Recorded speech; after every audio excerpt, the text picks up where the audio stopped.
Hi hello welcome to emotional traders. This is Vijay. So trading ఎలా చేస్తున్నారు? So నా statement ఒకటే, trade with discipline or get out of the stock market. Stock మార్కెట్లో option buying చేస్తూ ఎట్టి పరిస్థితిలో డబ్బులు పోగొట్టుకోవద్దండి. ఓకే, సో నేను గత 26 వీక్స్ నుంచి నా ట్రేడింగ్ డీటెయిల్స్ అనేటువంటిది నేను యూట్యూబ్లో పోస్ట్ చేస్తున్నాను. మీరు ఎవరైనా ఆ వీడియోస్ చూడకపోతే ఒకసారి ఆ వీడియో చూడండి. అదేవిధంగా 16th ఆగస్టు మార్నింగ్ 10:30కి నేను ఆన్లైన్ వెబినార్ అనేటువంటిది కండక్ట్ చేస్తున్నాను. మీరు ఎవరైనా ఆ ఆన్లైన్ వెబినార్ అటెండ్ అవ్వడానికి ఇక్కడ కనిపిస్తున్నటువంటి నంబర్కు వాట్సాప్ చేసి మీరు సీట్స్ రిజర్వ్ చేసుకోవచ్చు. ఓకే, ఇక్కడ నేను ఇప్పుడు 27th వీక్లో ఉన్నాను. 26 వీక్స్ అయిపోయాయి. 27th వీక్ నా ట్రేడ్ డీటెయిల్స్ అనేటువంటిది నేను ఎక్స్ప్లెయిన్ చేస్తున్నాను. ఈ 27th వీక్లో నేను ఆల్మోస్ట్ 1000 రూపీస్ లాస్ బుక్ చేయడం జరిగింది. ఓకే, సో మీరు జాగ్రత్తగా గమనిస్తే ఈ ఒక్క రోజే ఇది -14,000. నిన్న ఉదయము అంటే నిన్న ఈవినింగ్ క్లోజ్ చేసేటప్పటికి నాకు ఆల్మోస్ట్ +13,000లో ఉన్నది. ఆల్మోస్ట్ +13,000 ఉంది. సో నేను యాక్చువల్గా ఈరోజు +20,000 వస్తే పొజిషన్స్ క్లోజ్ చేద్దాం అనుకున్నాను. సో కానీ మార్కెట్ నాకు ఆపోజిట్ డైరెక్షన్లో వెళ్ళడం వల్ల సో ఈ రోజు అయితే నేను ఓవరాల్గా మొత్తం నా పొజిషన్ వచ్చేసి నేను 1000 రూపీస్ లాస్తో క్లోజ్ చేయడం జరిగింది.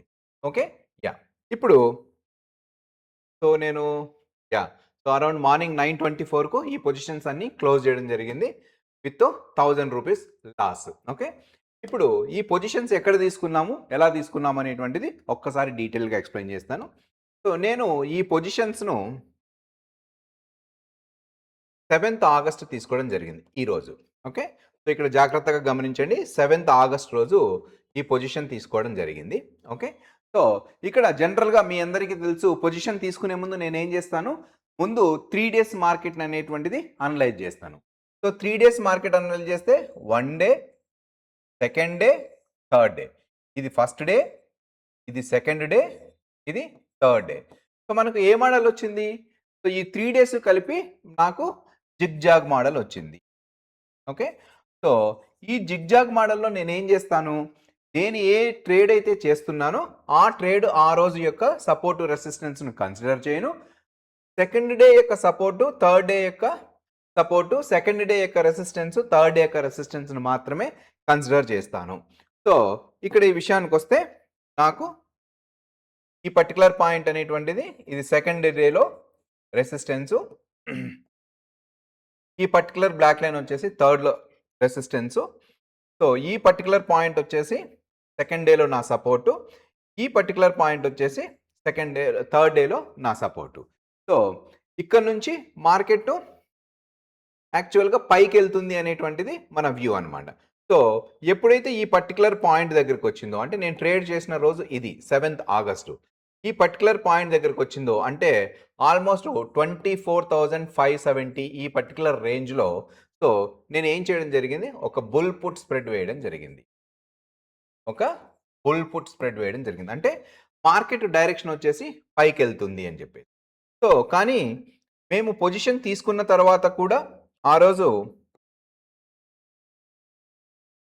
ఎక్కడైతే ఇక్కడ పొజిషన్ తీసుకున్నామో, ఒక్క నిమిషం, సో ఈ పర్టికులర్ పాయింట్లో పొజిషన్ తీసుకున్నప్పటికి కూడాను ఆ రోజంతా మార్కెట్ కింద పడింది. సో కింద పడినప్పటికీ కూడాను మనకు థీటా డీకే వల్ల మనకు ఎటువంటి స్టాప్ లాస్ హిట్ కాలేదు. సో మళ్ళీ నెక్స్ట్ డే మార్నింగ్ బాగా అప్ అయింది, ఇక్కడ మంచి ప్రాఫిట్స్ చూపించాయి.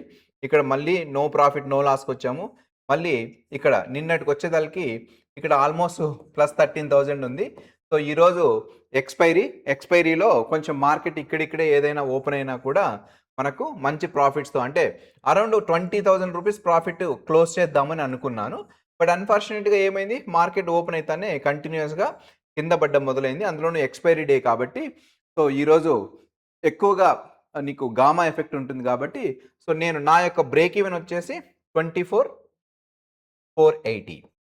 సో 24,480 దగ్గర, అంటే నేను పొజిషన్ తీసుకోవడం మాత్రం 24,570 దగ్గర తీసుకున్నాను.